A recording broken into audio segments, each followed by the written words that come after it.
कल्याण एक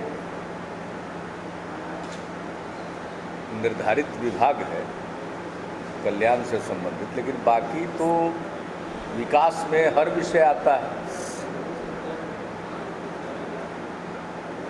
आज तो चूंकि मौसम की खराबी के चलते अगर खुला हुआ मौसम होता तो और ज़्यादा लोग शिकायत लेकर के आते, लेकिन आज का दिन तो है ही। तो कुछ जन वितरण की शिकायत, पंचायती राज संस्थाओं में जो कुछ हो रहा उसके बारे में शिकायत तो स्वाभाविक है।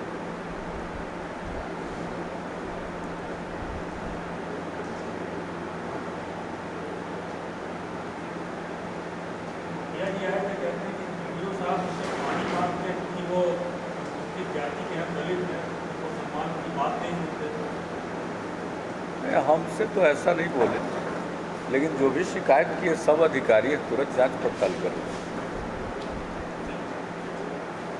सारे विभाग के प्रधान सचिव सब मौजूद हैं, सब जांच कर रहे हैं। इग्नोर करने की बात, कई तरह की शिकायत आती है, इसलिए तो हमने कहा कि मिश्रित है। आज कोई एक ट्रेंड उसमें निकालना मुश्किल है। अब आगे से आज के दिन हम सब मंत्री जी लोगों को भी बैठाएंगे, ये अपने अपने विभाग का देखिए। विकास और नेक्स्ट मंथ से स्वास्थ्य और शिक्षा में दोनों विभाग के मंत्री को कहेंगे, और आज के दिन पंचायती राज, ग्रामीण विकास, सिंचाई, पथ, सबके मंत्री रहें, तो उससे उनको भी फायदा होगा, लाभ होगा, और समस्या के समाधान में एक सुविधा हो जाएगी। वैसे सभी विभाग के अधिकारी आज मौजूद हैं, अपने अपने विभाग का देख रहे हैं। कई लोग तो इंतज़ार करते रह गए हैं कि उनके विभाग की कोई शिकायत नहीं आई, लेकिन आज तो मौसम का असर है। इस विपरीत मौसम में भी लोग चले आए, ये कोई मामूली बात नहीं है, ये और जवाबदेही को बढ़ाता है।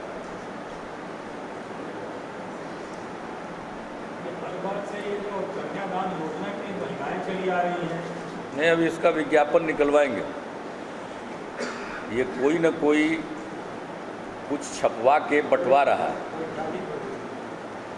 और महिलाओं को अनावश्यक कष्ट दे रहा है। भाई, सरकार की तरफ से जिस योजना की तैयारी चल रही है तो उसका खाका बन जाएगा, तो उसको पूरा प्रचारित हम लोग करेंगे, और किसी को हमारे यहाँ आकर दरखास्त देने की ज़रूरत तो पड़ेगी नहीं। उसमें जो भी क्वालिफाई करेंगे उनको सहायता मिल जाएगी। दो प्रकार से हम लोग काम कर रहे हैं। एक तो कन्या जो जन्म ले उसके लिए एक आय सीमा परिवार की हो, उसके अंतर्गत आने वाले परिवार की बच्चियों के लिए हम उनके जन्म के साथ एक राशि उनके नाम से जमा कर दें, ताकि जब वो 18 साल की हो जाए तो उसको एक खास रकम स्वयं उपलब्ध हो जाए। और दूसरा है गरीब घर के बच्चियों की शादी के लिए। तो दोनों चीज़ पर सरकार के अंदर योजना की तैयारी का काम चल रहा है, और उसको हम बाज़ाब्ता अंतिम रूप देने के बाद और उसके लिए धन का प्रबंध करने के बाद उसकी विधिवत घोषणा करेंगे जरूर, इतना तय है, और उस पर तैयारी चल रही है। इस बीच में अनावश्यक आवेदन पत्र, लगन के समय में, शादी विवाह के टाइम में महिलाएं आती थी मदद मांगने के लिए, तो एक बात समझ में आती है, इन दिनों तो ऐसा लगता है कि कोई न कोई पटना जिला में खास करके इसका प्रचार कर रहा है, और वो उसके चलते काफ़ी बड़ी संख्या में महिलाएं हर रोज़ सुबह, हर सोमवार को सुबह पहुंच जा रही हैं। उनको काफ़ी समझाया जा रहा है, तो यहाँ जो आ जाती है तो उनको तो समझाया जाता है, लेकिन कहाँ कौन क्या बता रहा है। आज हमको जानकारी मिली है कि कोई 50 रुपया में फार्म बांट रहा है, फिर कोई प्रचार कर रहा है कि इसमें फ़ोटो लगवा देने से और पक्का हो जाएगा। तो इस प्रकार का भी कुछ काम हो रहा है। तो पटना के जिलाधिकारी को पूरे मामले की जांच पड़ताल के लिए कहा गया है और संभव है कि ऐसे तत्वों पर कार्रवाई भी की जाए जो इस तरह का काम करवा रहे हैं। योजना बनेगी और उसके लिए कहीं भाग दौड़ करने की ज़रूरत नहीं है। वो तो स्वतः जो उसके दायरे में आएंगे उनको सहायता मिलेगी। उसके लिए किसी को अभी से दरखास्त देने की ज़रूरत नहीं। एक बार पहले भी हम ये कह चुके हैं, आज फिर आपके माध्यम से हम इस बात को रखना चाहते हैं। और ये खास करके पटना जिला में हो रहा के बारे में कुछ जानकारी मिली है कि वहाँ कोई फॉर्म, तो ये पूरी जांच वो करेंगे जिलाधिकारी। आज भी मौके पर भी समझने के लिए कई अधिकारी लगे हुए थे कि ट्रेंड कैसा है, क्या है।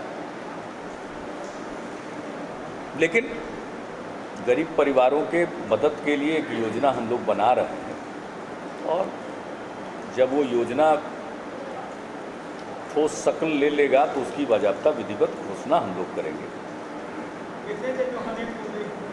अब लगे हैं, हमने टारगेट दिया है नवंबर का। लागू तो इतनी आसानी से कोई षड्यंत्र हम थोड़ी कह रहे। होता है, कराई थी तो उनके चैनल से भी प्रचार हुआ होगा, लेकिन बाद में लोगों को लगा होगा कि इसमें कोई गुंजाइश है, शायद योजना आने वाली है, तो ये वक्ती चीज़ है, छट जाएगा ये सब। अब उसमें कहाँ उतनी दूरी तक हम जाएं कि षड्यंत्र, अगर कोई कर भी रहा होगा तो बेकार, कुछ देर के बाद निराश हो जाएगा। योजना तो बन ही जाएगी, लेकिन हाँ, इन गरीबों को परेशान करने से क्या फ़ायदा। हमको तो कोई परेशानी नहीं है। उनके दरखास्त लिए जा रहे हैं, संबद्ध प्रखंडों को भेज दिए जाएंगे। जब वो योजना बनेगी तो इन लोगों पर विचार हो जाएगा कि ये क्वालिफाई करते हैं तो अपने आप हकदार होंगे।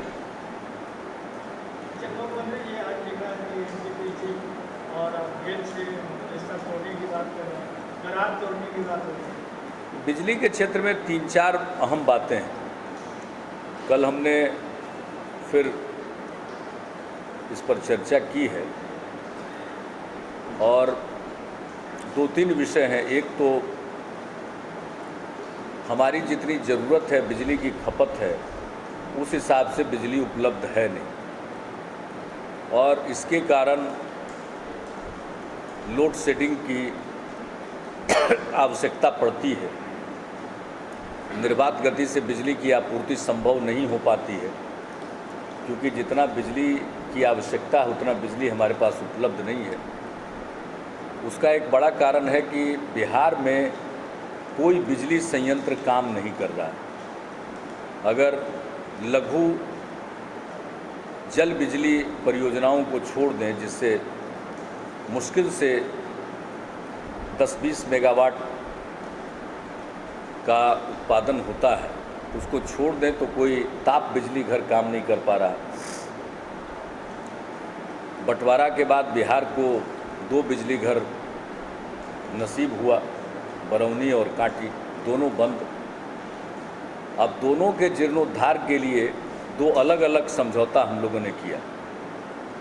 कांटी के जीर्णोद्धार के लिए और आगे जाकर उसके एक्सपेंशन के लिए एनटीपीसी के साथ हम लोगों ने एक संयुक्त उपक्रम बनाया। केंद्र सरकार के ऊर्जा मंत्रालय का जो आग्रह था, उसको ध्यान में रखते हुए हम लोगों ने यह भी स्वीकार कर लिया कि उनका 51% शेयर होगा और बिहार राज्य विद्युत बोर्ड 49% पर रहेगा। मैनेजमेंट भी उनको हम लोगों ने दे दिया। ऊर्जा सचिव आए थे, अनेक बार बातचीत हुई और तब एक टाइम शेड्यूल निर्धारित हुआ था कब से इसकी पहली इकाई काम करने लगेगी, लेकिन वो सब टाइम शेड्यूल का कभी पालन नहीं हुआ और आज तक कांटी बिजली घर उत्पादन शुरू नहीं कर सका। एक तो चिंता का विषय है, उनके सब शर्तों को हम लोगों ने मान लिया, तो एक दुखद पक्ष है। तो हमारे ऊर्जा मंत्री इस सवाल को केंद्रीय ऊर्जा मंत्री के साथ उठाएंगे आज, और मुख्य सचिव जा रहे हैं पावर सेक्रेटरी के साथ बातचीत करेंगे। जो बरौनी है, बरौनी में एनटीपीसी और बीएचईएल दोनों के माध्यम से जीर्णोद्धार का कार्य चल रहा है। जो उन लोगों ने कहा था उसके शेड्यूल के मुताबिक भी काम नहीं हो पा रहा है और उत्पादन नहीं शुरू हो पा रहा। तो ये दोनों हम लोगों के लिए चिंता का विषय बना हुआ है। जो भी पैसा लोग मांग रहे हैं वो पैसा हम लोग दे रहे हैं। जो बिहार का हिस्सा है सम विकास योजना, यानी जो बिहार के लिए एक पैकेज कहा गया था, उसके अंतर्गत जो 2003 में पैसा मिला था उसी का एक हिस्सा इसमें गया है। तो एक तो ये चिंता का विषय है, तो ये हम लोग इसको टेकअप करने वाले हैं। दूसरी बात है कि जो एनटीपीसी कहलगांव है, वहाँ हमें बहुत कम बिजली दी जा रही है। बाढ़ में भी जो निर्माणाधीन इकाई है उसमें भी बहुत कम बिजली बिहार को अलॉटेड है। हम लोग बार बार मांग कर रहे हैं कि उसमें बिहार का कोटा बढ़ाया जाए। बिहार की ज़मीन है, बिहार का पानी है, सब कुछ बिहार ने सहयोग दिया है, और इसके बाद वहाँ की बिजली हमें न मिले, उत्तर भारत में और दक्षिण भारत में वहाँ की बिजली जाए और हमको बिजली न मिले, इतने ट्रांसमिशन लाइन के लिए हमारे खेतों के ऊपर से होकर के सारा ट्रांसमिशन लाइन गुजर रहा है और हमें बिजली न मिले। तो इस सवाल को हम लोग बार बार उठा रहे हैं। तो एक तो केंद्र के साथ ये है, और फिर हम लोग परसू करना चाहते हैं नवीनगर में एनटीपीसी के साथ एक ग्रीनफील्ड प्रोजेक्ट, वो बात आगे बढ़ाना चाहते हैं। तो ये तो केंद्र के साथ है। और दूसरी बात है कि जो हमारी पूर्ण रूप से निर्भरता बिजली के मामले में केंद्र पर है, तो जो 1170 मेगावाट का हमको आवंटन है, उसके विरुद्ध ये 900 मेगावाट पे नहीं दे पा रहा।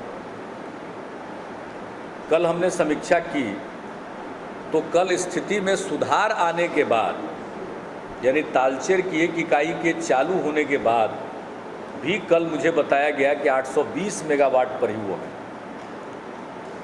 हमारी ज़रूरत लगभग 1500 मेगावाट की हो गई, क्योंकि इस बीच सब ट्रांसमिशन लाइन को दुरुस्त किया गया है, उसका फेज 1 पूरा हो गया है।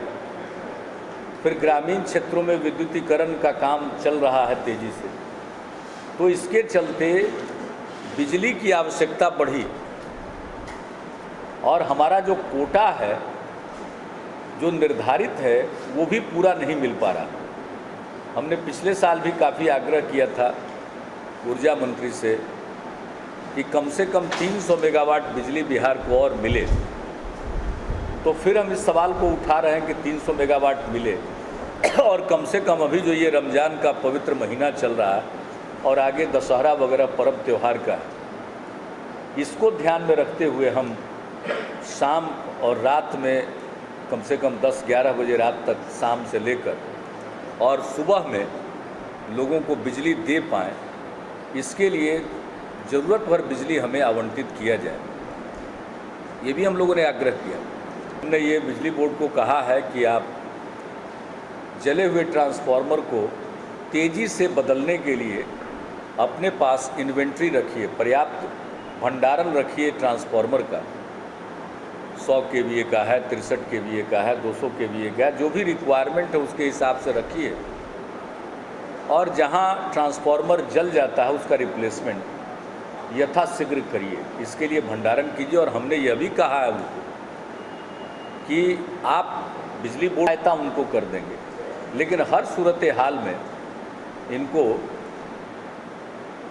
ट्रांसफार्मर पर्याप्त संख्या में अपने भंडार में रखना चाहिए ताकि जल्दी से जल्दी उसका रिप्लेसमेंट हो सके। तो बिजली बोर्ड के गाँव में बिजली पहुँचाने के लिए इंफ्रास्ट्रक्चर फैला रहे हैं, वैसी स्थिति में बिजली की जरूरत और बढ़ेगी, उसके मुताबिक बिजली उपलब्ध हो,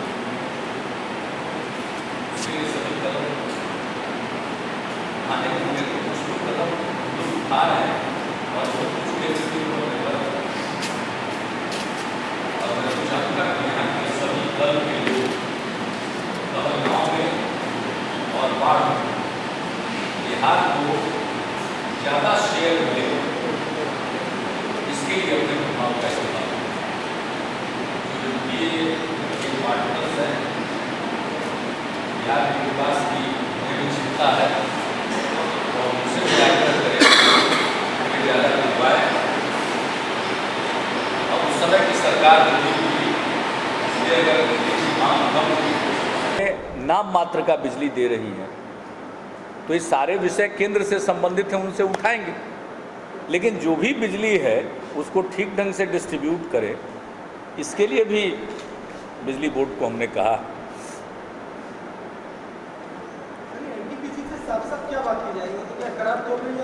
अब मुझको ऐसा नहीं लगता है कि वैसी नौबत आनी चाहिए, लेकिन जब एक डेट तय हुआ वो भी नहीं हुआ, दूसरा डेट तय हुआ वो भी नहीं हो रहा है, तो आखिर कब कांटी में उत्पादन शुरू होगा?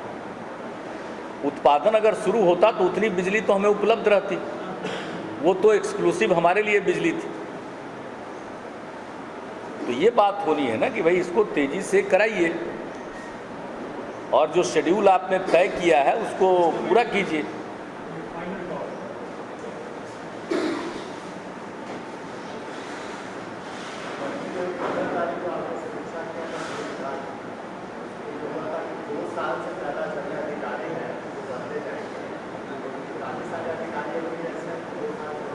चल रहा है काम, चल वो कर रहे हैं लोग, डिफरेंट लेवल पर होता है, कुछ मुख्यालय से होता है, कुछ जोन से होता है, कुछ रेंज से होता है, कुछ जिले से होता है, लेकिन मुख्यालय हर चीज़ को मॉनिटर कर रहा है और वो लोग कर रहे हैं। 2 साल से अधिक वाला ये सितंबर महीने में लगभग काम पूरा करेंगे। एडीजी मुख्यालय है, 2 साल से अधिक वाला तो सितंबर महीने तक काम पूरा कर लेंगे ना आप। वो तो जोन वाला